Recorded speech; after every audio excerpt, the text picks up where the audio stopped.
Hi everyone, welcome to my channel, and today we're going to take a look at another horrible case with you. The angry man walked out of the house, slamming the door hard. He reached the driveway and stopped. He ran his hand through his black, disheveled hair several times. The man was visibly nervous and said something quietly under his breath, then walked briskly back toward the house. He tugged sharply on the doorknob and stepped inside. Picking up a baseball bat that was lying at the entrance, he walked bossily through the house and shouted violently.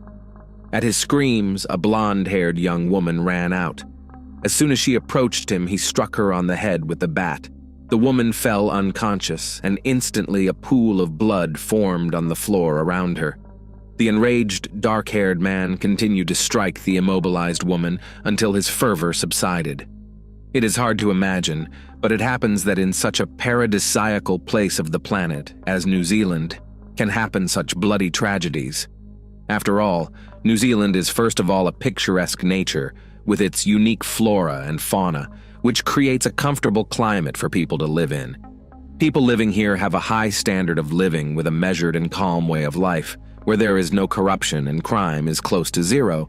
But today our story will disrupt the tranquil life of Auckland and completely change the notion of a happy family. Carmen and Brad met on an ordinary day, which later became a fateful day for the two of them. Carmen Thomas was born on October 30th, 1987 in South Africa. Her father died when the girl was only 10 years old.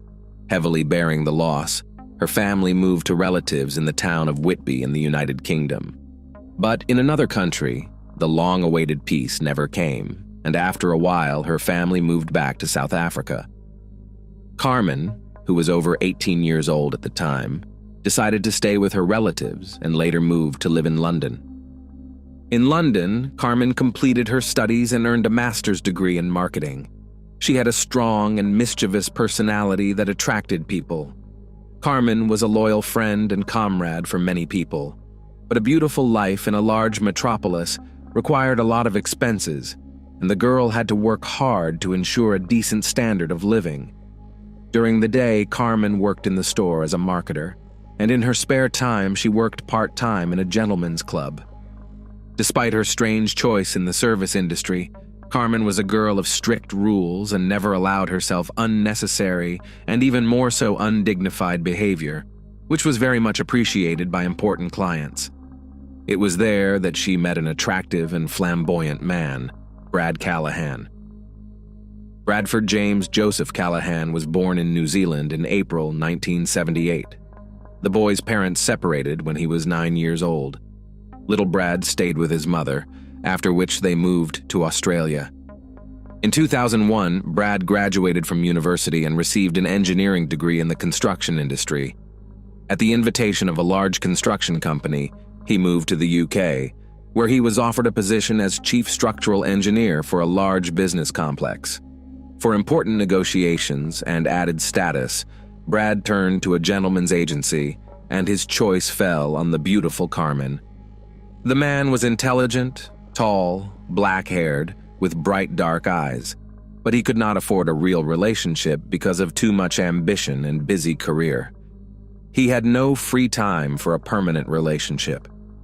After a successful business dinner, Brad was conquered by the open and radiant Carmen. They continued informal communication, which was repeated again and again. After a while, they formed a good friendship, which later grew into love. The candy bouquet period flew by very quickly, and the lovers began to live together.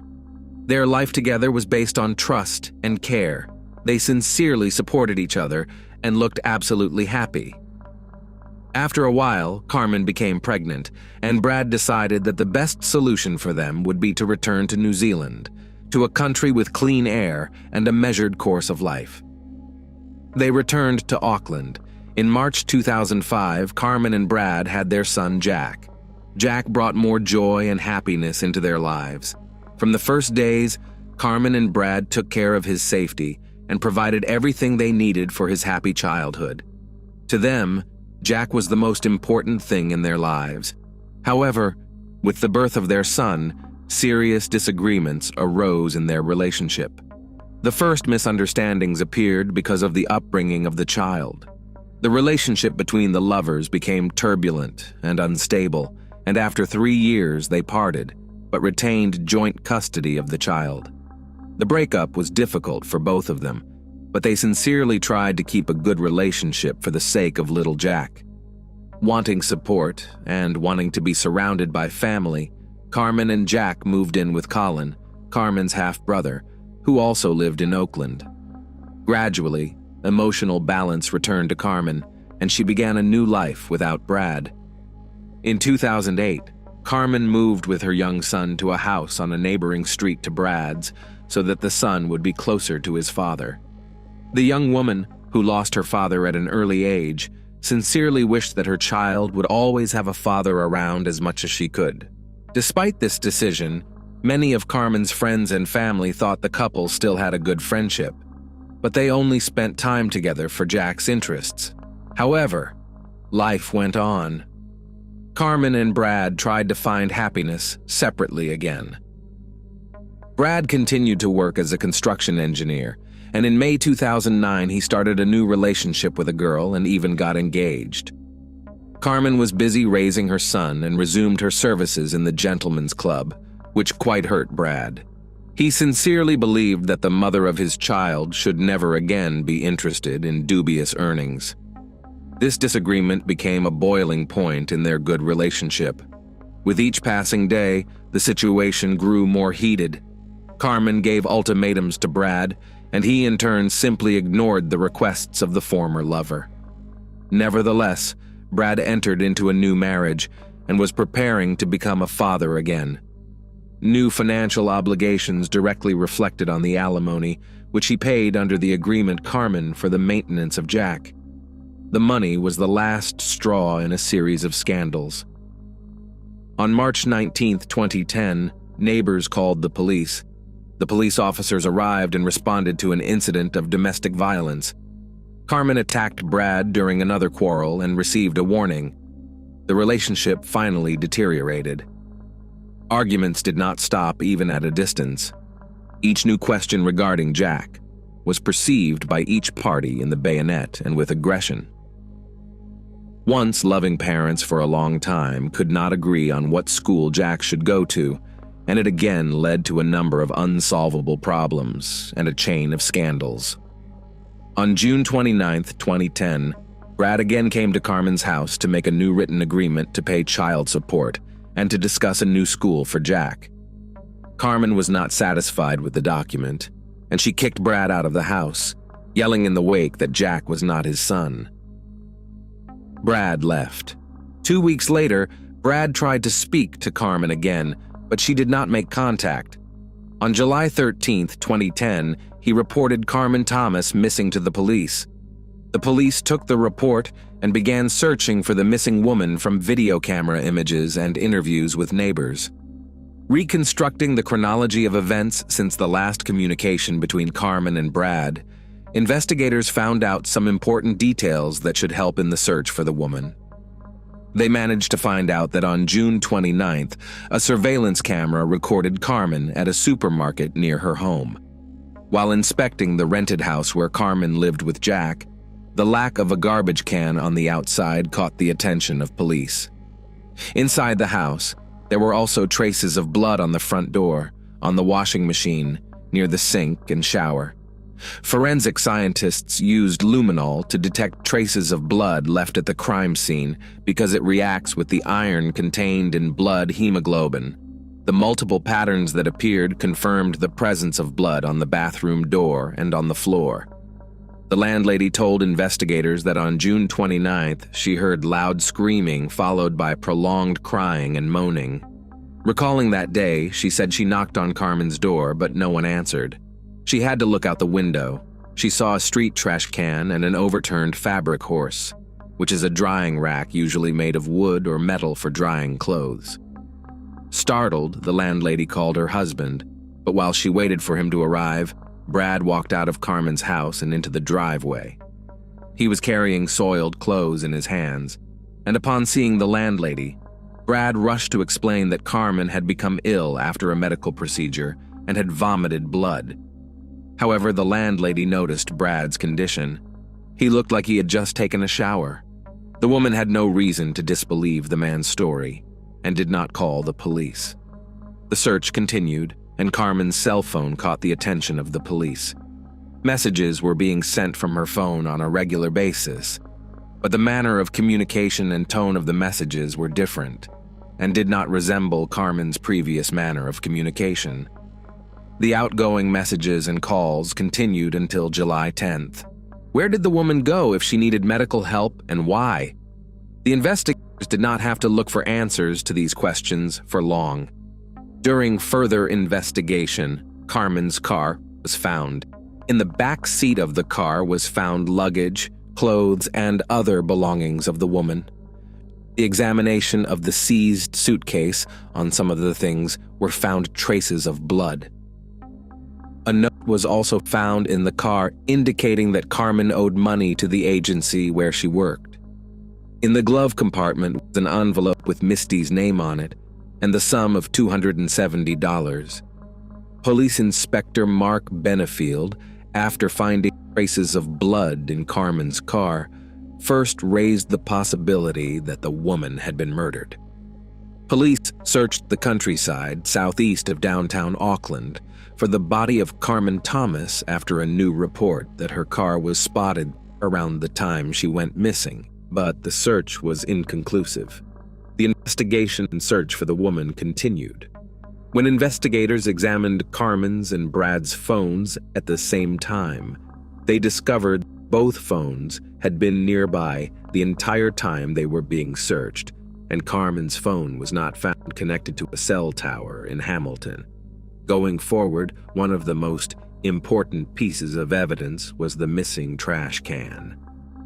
It remained to be seen if it could be the same bin that had disappeared from its place near the house, and that a neighbor had seen through her window on the day Carmen disappeared. But what did the trash can need to be inside the house for? The police did not refute the idea of the worst possible outcome and rechecked Brad's cell phone and spending by examining his bank card details and traced his shopping list. On June 30th, Brad Callahan, a meat cleaver and a large plastic container, as well as several garbage bags. By scrutinizing Brad's daily routine, police identified some exceptional events that did not fit into the young father's daily to-do list. It turned out that on one workday, Brad arrived at the construction site very early and walked alone around the property for a long time. It was strange, but not so strange that the workers who saw him would start reporting anyone about such an early presence of a supervisor at the construction site.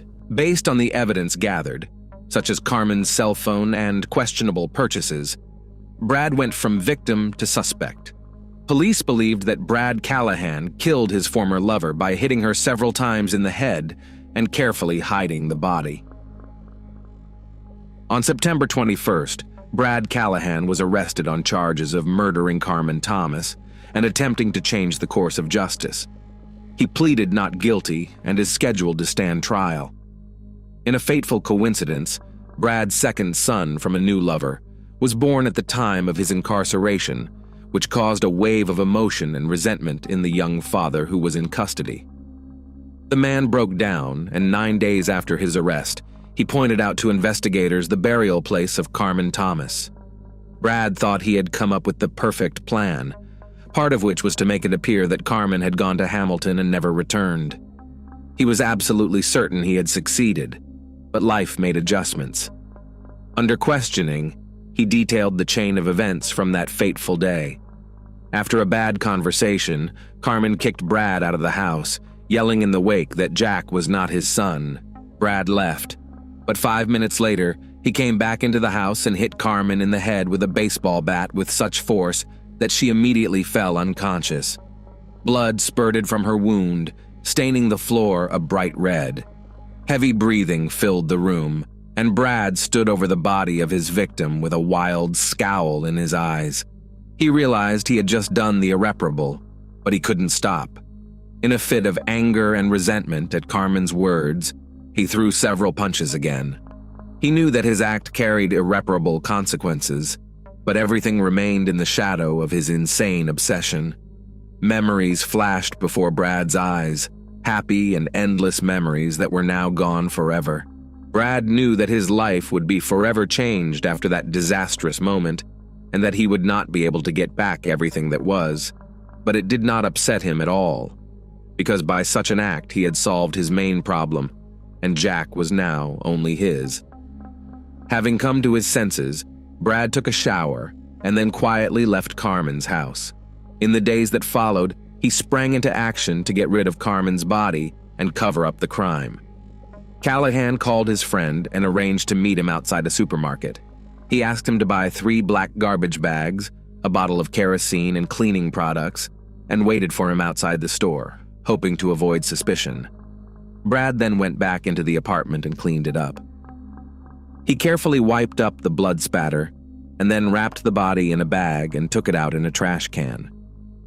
In the following days, the defendant dismembered Carmen's body into 8 pieces to prepare it for disposal.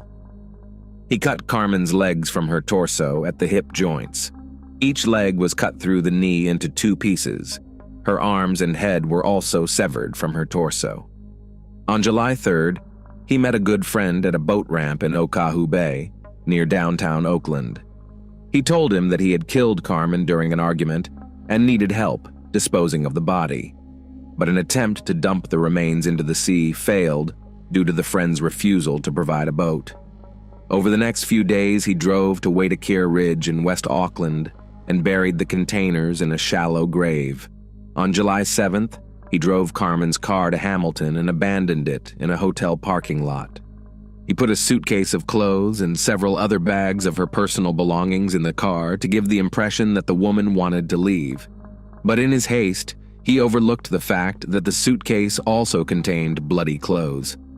After getting rid of the car, Brad began sending text messages from her cell phone to give the impression that Carmen was still alive. The criminal texted her friends, saying she wasn't feeling well and had been in bad shape for days. But Brad's perfect plan backfired on him. On October 1st, police went to the burial site Brad had indicated and discovered the body. Carmen Thomas's remains were found in plastic containers. They were carefully removed from a makeshift grave on Waitakere Ridge. An autopsy determined that Carmen Thomas had died from multiple blows to the head, with the fatal blow causing a compressed skull fracture. After multiple forensic examinations, Carmen's body was released to her family for burial. On October 13th, a private funeral was held at Green Lane Christian Center for Carmen Thomas, a young mother, a cheerful, kind, and successful woman. Little Jack, who all along had waited and hoped to see and hug his mom, was only able to hug and kiss her white casket. On February 8, 2011, the first court hearing for Carmen Thomas took place. Judge Wenning found the crime committed was unintentional and took into account Brad's explanation that he acted on emotion. He acknowledged that it was done in a fit of rage, but Judge Wenning was less lenient when it came to the cover-up. On May 26, 2011, Brad Callahan was newly charged with attempting to change the course of justice. A summary of the police case shows that at 8:45 a.m. on July 29, 2010, Callahan struck Mrs. Thomas several times in the head, resulting in her death. He then texted a friend to bring 3 garbage bags and a bottle of kerosene. During the ensuing period, Callahan dismembered Miss Thomas's body into 8 pieces to prepare it for disposal. On November 25, 2011, a retrial was held. Police officers who had been working on the case filled the High Court in Auckland when Bradford Callahan unexpectedly made 2 guilty pleas. Brad Callahan, who had previously denied guilt, suddenly admitted to murder and attempting to change the course of justice after Carmen's death. The judge said it was one of the most serious cases of attempting to pervert the course of justice, calling Brad's actions just about the most serious case of attempted perversion of justice there can be. The judge also felt the murder of Carmen Thomas was brutal, but not so brutal as to result in the harshest sentencing laws. The 33-year-old man was sentenced in Auckland High Court, where a large public gallery was filled with Thomas's friends and family, including her parents, who were visiting from South Africa. Judge Venning sentenced Brad Callahan to life imprisonment for murder and 6 years in prison for attempting to pervert the course of justice. He also condemned the lengths Callahan went to in order to cover his tracks. The sentences are to be served concurrently. Judge Venning also said the minimum sentence for the perverting the course of justice charge was insufficient to bring Brad Callahan to justice. Mr. Callahan passed judgment on himself by his actions that day, and it had a devastating effect on 2 families, said Detective Inspector Mark Benefield. Callahan's supporters left court without comment. In a statement, the Thomas family said nothing can bring their Carmen back, and they are still angry because of it. But they are grateful that Brad will be away for an extended period of time so he can reflect on the enormous damage he caused to their own son in the first place. Carmen Thomas's mother, Teresa Scott, told the court in a victim impact statement that she felt completely destroyed by what happened to her daughter.